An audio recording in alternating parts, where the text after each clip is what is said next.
يعلي كل ملك سلطان زلك ليك ما تكبر تقول أملاك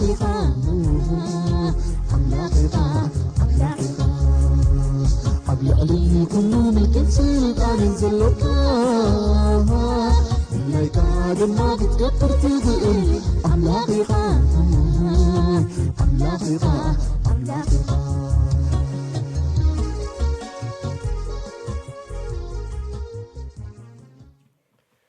بسم آب بسم ولد بسم منفس قدوس أحد أملاك آمين سلام እግዚአብሔር አምላክ ምሳኹም ይሁን ክቡራት ተኸታተልቲ መደብ ዓይኒ ማይ ከመልኩም ቀኒኹም እግዚአብሔር መስገን አነሰነ ያለኹ በዓል ትንሳኤ ከመይ ሕሊፍኩሞ ሕጂኸ ምድላዋትና መንፈስ ቅዱስ ናይ ምውራድ መንፈስ ቅዱስ ናይ ምሕዳስ ናይ ምልዋጥ ብኸመይ መገዲ ንጓዓዞ ኣለና እግዚአብሔር ይመስገን ሰናይ ክትህሉ ተስፋይን ትምኒተይን እዩ እምበኣሎ መዓንቲ ብፍልይ ዝበለ ኣርእስቲ እውን መፂእኩም ኣለኹ ንሱ ከዓ ኣብዚ ለንቅነ بفلاي كا بريزيدنت حبرات حجرات أمريكا دونالد ترامب نرسلي كان باباسات أبا ليو مبل عصر تربعته زجوبرو زلو زررب ويكا تصرف دخن بلا محكون تصرفيو بزعبو كنرقمو نحنا كم كريستيان كأنتاينا خنجبر زلنا كم دكبة كريستيان نحنا كأنتاينا خنجبر زلنا زبل حسابات كنرينا مالتي እግዚአብሔር ይመስገን ባር እቲ ጉዳይ ከምዚ ትሪኢዎን ተከታተልዎን ዘለኹም ይኹም ገለገለ ሰባት ግን ዳርጋ መብዛሕቱና እውን ኩንከውን ንኽእሊና ዘይንከታተሎ ንህሊና ካልኡን ብኻሊ ቋንቋታት ካሊ ስለዝኾነ ናይ ቋንቋ ሕፅረቱን ክህልወና ይኽእል ይኸውን ንሱ ብዚ የገድስ ግን ሎማዓንቲ ሕፅር ኣቢለ ክገልጸልኩም እየ እቲ መበገሲ ዝመፀ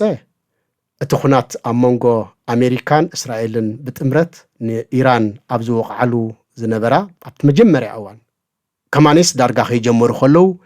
ርእሰ ሊቃነ ጳጳሳት ኩናት ጽቡቕ ኣይኮነን ንብዙሕ ሰብ እዩ ዝጎድእ ክሳርኡ እዩ ዝበዝሕ መኽሰብ የብሉን ዘዊርካ እውን ናብ ጣውላ ምምላስ ኣይተርፍን እዩ ስለዚ ናብ ጣውላ ምምላስ ሰላም ምግባር ዘይተርፍ እንድሕር ኮይኑ ስለምንታይ ኣቐዲምና ካብ ታሪክ ዘይንመሃር ብዛዕባ ሰብና ዘይንሓሊ ብዛዕባ ውፅዓት ሰባት ዘይንሓሊ ብዙሓት ሽጉራት ህፃናት ኣዴታት ስንኩላን ሕሙማት ኣረጋውቲ ነፍሶም ዘይልዕሉ ስንኩላን ኣለው ስለዚ ኩናት እንድሕር ተላዒሉ ንዚ ኩሉ ኣብ ልዕልኦም ዝግበር ጭንቂ ኣብ ልዕልኦም ዝወርድ ትሮማ ቀሊል ነገር ኣይኮነን ስለዚ ንሕና ከም መራሕቲ ዓለም ብፍላይ ከዓ ሓደራኹም ሰላም ክትገብሩ ኣብ ጣውላ ኮፍ ኢልኩም ክትፈትሕዎ እምበር ንዝግበር ዘሎ ኩናት መፍትሒ ኣይኮነን ኩናት እውን ኣይድግፎን ኢና ከም ቤተ ክርስቲያን እውን ብምንም ተኣምር ተቐባልነት የብሉን ኩናት ዝብል ተዛሪቦም ነይሮም በዚኣ ከዓ ትራምፕ ከምታ ትፈልጥዎ ጠባዩ ኣብዛ ስኑ ከምዛ ትንባኾ ቀርቂርዋ ቀንዩ ማለት እዩ እስቲሉን ቀርቂርዋ ኣሎ ሕጂ እንታይ ዝብል ክስታ ያምፂኡ በቃ እዚኦም ጳጳስ ከምኡ ክብሉ ኣይግብኦምን ነይሩ ንሕና ንገብሮ ዘለና ምእንቲ ሰላም እዩ በዓል ኢራን ኒኩለር እንድሕር ደኣ ሒዘን ዓለም ሙሉእ እውን ከጥፍኣ ይኽእላ እየን ያይ ንሱ ተኣማኒ ኮይኑ ካልኦት እውን ዘይተኣመንቲ ስለ ዝኾኑ ብኸምኡ ተዛሪቡ ርእሰ ሊቃነ ጳጳሳት ነዚ ወላ ሓንቲ ኣይበሉን ስቑኢሎም ፀኒሑ ንርእሰ ሊቃነ ጳጳሳት ድኹም እዮም ኢልዎም በቃ ድኹም እዮም ኣብ ታሪክ ንርእሰ ሊቃነ ጳጳሳት ከምዚ ኢሉ ዝፀረፈ ወይ ሕማቅ ቃል ዝተዛረበ ወላ ሓደ የለን ትራምፕ ግን በቃ ኢልዎ ሓላፍነት ዝጎደሎ እዩ ዓለም ሙሉእኻ ተገምጢላቶ ስለምንታይ ንጳጳስ ከምኡ ትብል ንሰላም ግበሩ ንዝበለሲ እንታይ ሕማቅ ተዛሪቦም ደገፍቱ ከይተረፉ ከጨንቕዎ ጀሚሮም ማለት እዩ ትራምፕ ኣይገደሶን በዚ ከዓ ፀኒሑ ነቲ ስእሊ ናቱ ብኤአይ ሰሪሑ ንሱ ከም ክርስቶስ ኮይኑ ርእሱ ኣንቢሩ እናጸለ ሰባት እናሐወ ገለ ዘርኢ ማለት እዩ ብስእሊ ኣብ ስክሪን ክገብረልኩም እየ ከም ትርእይዎ ዘለኹም እዩ ልክዕ ንሱሲ ከም ክርስቶስ ኣምሲሉ ከዓ ኣቕሪብዎ በዛኻ ቤተክርስትያን ሱቕ ኣይበለትን እዚ ጽቡቅ ከም ዘይኮነ ፈጺሙ ጽቡቅ ከም ዘይኮነ ዝኾነ ሰብ ፍጡር ምስ ክርስቶስ ዘመሳሰሎ ነገር ሓንቲ ነገር ከም ዘይብሉ ንሕና ከዓ ንወንጌል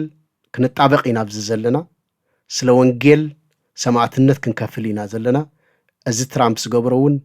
ተቐባልነት ከም ዘይብሉ ከዓ ልክዕ መልሲ ሂቦምሉ ማለት እዩ ይቕሬታ እዚ መልሲ እዚ ምስ ሃብሉ እዮም ሕጂ ትራምፕ ዝጸርፍ ዘሎ ቅድሚ ይኮነን እንታይ ኢሉ ጸሪፎም ርእሰ ሊቃነ ጳጳሳት ከምቲ ዝበልኩኹም ዊክ ኢልዎም ማለት ዊክ ማለት ድኹም ማለት እዩ በቃ ብዝኾነ ንርእሰ ሊቃነ ጳጳሳት ከምዚ ይብለኩም ኣሎ ኢሎም እውን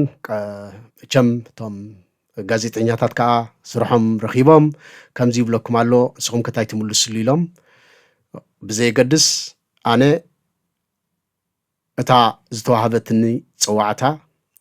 እታ ተዋሃበትኒ ኣምባሳደርነት ናይ ክርስቶስ ንሰብ ፈሪሐ ኣይገብራኔ ኣነ ክፈርሕ እንድሕር ኮይነ ግቡኦይ እንተዘይገይረ እዩ ስለዚ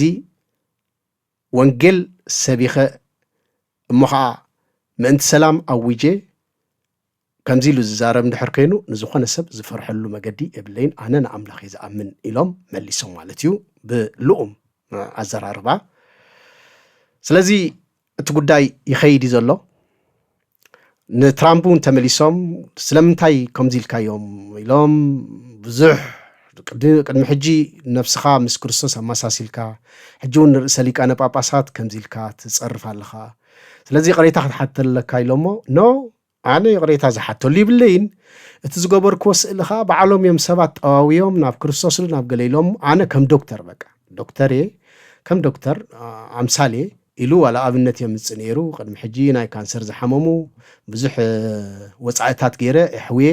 ስለዚ ኣነ ካብ ዶክተር ንላዕሊ እየ ኸማን ስለዚ ንሱ ንኸርኢ ኢለ ዝገበርክዎ እምበር ንክርስቶስ ከምስል ኢለ ኣይኮንኩን ኢሉ መቸም ትስእሊ ትርእይዎ ኣለኹም ንመን ከም ዝመስል ገይርዎ ከም ዘሎ ዶክተር ኣይኮነን ዝመስል ዘሎ ባይዘወይ እምበር እቲ ትዕቢት እንዳኸደ ይኸይድ ኣሎ ንሱ ከዓ ጸርፊ እናጸረፈ ይኸይድ ኣሎ ንሕና ክርስቲያን ሕጂ እዚ ዜናታት ከምዚ ዓይነት ክንሰምዕ ከለና እንታይ ኢና ክንገብር ዘለና ዝብል እዩ መቸም ፕሬዚደንት ሕቡራት ሃገራት ኣሜሪካ ዶናልድ ትራምፕ ከም ፕሬዚደንት መጠን ድላዩ ክእውጅ ይኽእል እዩ ብዝእዋን እዚ ክገብር ከሎ ግን ካብ እግዚኣብሔር ፈቃድ ከይሓዘ ወላ ሓንቲ መቸም ኣይገብርን ድዩ ግን ንሕና ከም ክርስቲያን ብኸመይ መገዲ ኢና ክንትስእ ዘለና ብፍላይ ከዓ ንርእሰ ሊቃነ ጳጳሳት ንቤተ ክርስቲያን ሓይሊ ንኽትረክብ ነቲ ወንጌል ከምዚ ብትብዓት ከምዚ ሎሙ ዝገብርዎ ዘለዉ ብትብዓት ክሰብኩ ክኽእሉሲ እንታይ ኢና ክንገብር ዘለና ዝብል ሓሳብ ኢና ክንርኢ ዘለና ማለት እዩ ንሱ ከዓ ሐዋርያ ጳውሎስ ኣብ ንሰብ ኤፌሶን ክጽሕፈሎም ከሎ ምዕራፍ 6 እንታይ ኢልዎም ነቲ ወንጌል ብትብዓት ነጊረ ክኽእልሲ እንታይ ግበሩለ ኢሉ ጸልዩለይ ይሕዋተይ ክንጽልየሎም ይግባእ ብፍላይ ቶም መቑፀርያ ንገብር ኣብ ቅዱስ ቁርባን ንቐርብ ኣሕዋት ኩሉ ግዜ ንርእሰ ሊቃነ ጳጳሳት ሓንቲ ኣቦና ኣብ ሰማይ ትነብር ድያ ዋላ ሓንቲ ሰላም ንዓኺ ድዩ ዝኾነ ጸሎት ንርእሰ ሊቃነ ጳጳሳት ናብ እግዚኣብሔር ከነምዓቅቦም ናብ ጎይታናን መድሓኒናን ኢየሱስ ክርስቶስ ከነምዓቅቦም ሓይሊ ክረኽቡ መንፈስ ቅዱስ ከበርትዖም ምእንቲ ክንጽልየሎም ይግባእ ንምምልኣ ቤተ ክርስቲያን ድምፂ ኣምላኽ ኮይና እቲ ጽሩይ ዝኾነ ወንጌል ክሰብክ ክትእል ብዘይ ፍርሒ ብዘይ ራዕዲ ክሰብክ ክትክእል እዚ ክንጽሊ ይግበአና ኣሕዋተይ ከምዚ ርግዲ ኮይኑ ሎምቕነ ብፍላይ ከምዝታት ምስ ሰማዕኹ ክጽሊ ከለኹ ኣብ ቅዱስ ቁርባን ከምውን መቑፀርያ ክገብር ከለኹ ቀጻጽሊ ትደጋገመን ሓንትላ ካብ ቃል ኣምላኽ ብፍላይ ከዓ ኣብ ዳንኤል ምዕራፍ 4 ፍቕዲ 30 ዘላያ ካብ 30 ስንታሓት ቢልና እንድሕር ኣንቢብና ንጉስ ናቡከደነፆር በቃ ብትዕቢት ማለት እዩ ተሰንጢቁኒ ብትዕቢት ናይ ባቢሎን ንጉስ እዩ በቃ ዝሲ በቃ ኣነ እንደ ገይረዮ ብብርትዐይ ብሓይለይ ዝገበርክዎ እንድዩ ኢሉሲ ስጋብ መወዳእታ ዲፕሊ بتعبيد تسنتيو أنبوبو أخم كتريو أخم بفقد سالس أنتم بيبلكم التنقص كع زيا أتع نخبري جرماين نبيت منجستن كتكوني له بحيل سلطاني زهان سكوا عباي بابيلون دو أيكونتن إلو تزاربه بكا كابزن العالة تعبيت يلن بايزوي እግዚአብሔር በዚህ ተቆጥዑ ናቡከደነጾር በቃ ትሕት ሰብ ናብ እንስሳ ተለዊጡ ሳዕሪ ክበልዕ ጀሚሩ ንግስነቱ ታሕቱ ወሪዱ ንዒቆሞ ኣዋሪዶሞ በቃ ከም ብዕራይ ሳዕሪ ምንጭት ንጉስ ዝነበረ ሕሰብዎ ድሓር ግን تحت مسبلة مستملسخة كبرو تمليسلو እግዚአብሔር ጨካን አይኮነን ክብሩ ተመሊስሉ ካብ እንስሳ ካብ ሰዓር መብላዕ ካብ ካልእ ድሒኑ ተመሊስና ኣብቲ ክብሩ ንኹሎም ቶም ንዕቆሞ ዝነበሩን ከም በሓድሽ ሙሉእ ሞጎስ ክብረ ሞጎስ ስለ ዝሃቦ እግዚአብሔር ከም በሓድሽ ከኽብርዎ ጀሚሮም ማለት እዩ እዚ እንታይ እዩ ንውድቀት እንታይ ኣትቕድማ ኩሉ ግዜ ትዕቢት تعبيتها تقدمه بعر دونالد ترامب زقبرو زلو حجون كم زعينت زتعبي يلن كل جزي حق له اوردر له بقويم مقديهم زخدو نيرم نايزقن فلي بزبله نقولي بصحلو له موداتو انتاي كخوني خنرينا معنا قنتاي زمهرنا حواتي كم زخن سمع كلنا كل جزي كنصلل لنا كنبركخ علنا ما انت ابوتاتنا كنصلل لنا ما انت اتوم كمز زغبرون كنصلي لهم علنا كمين دحر دايلنا انت زي تصلينا لهم سيطان ابلعلوم كينو بزح ነገር كغبر بزح ديزاستر بزح طفعت كقصر زي طفعت كغبر سلازخيل اندحر تصلينا حيل صلوتنا زي عبتو ነገር سلازي لحواتي اب صلوتنا كنصمد وترو نصلوتنا اينعق معناتو صلوت صادق بغبره تسلطيا نصلي እግዚአብሔር ናይ ኩስቶ ጸሎት ዝብል አይኮነን በተዓቅምና ጥራሕ ንዘክር እትለውጥኻ ክንሪኤና ማለት እዩ ክብርን እግዚአብሔር አምላክ ይኹን ካሊ መዓልቲ በኻል አርእስቲ ክመጸኩም እቶም ሓድሽ ዝኾንኩም ነዛ ዓይን ማይ ፕሊዝ ሰብስክራይብ ግበሩ ኮመንት እውን ኣይትግደፉ لايك مقبارون ايتحمقوهم اتا الوغاريزم ناب كل خباصحو مانتي لايك ندحر غيركم ناب كل خباصحو يحجزيو ازو ودحانكم اغزابير برخ يبلكم تبارخ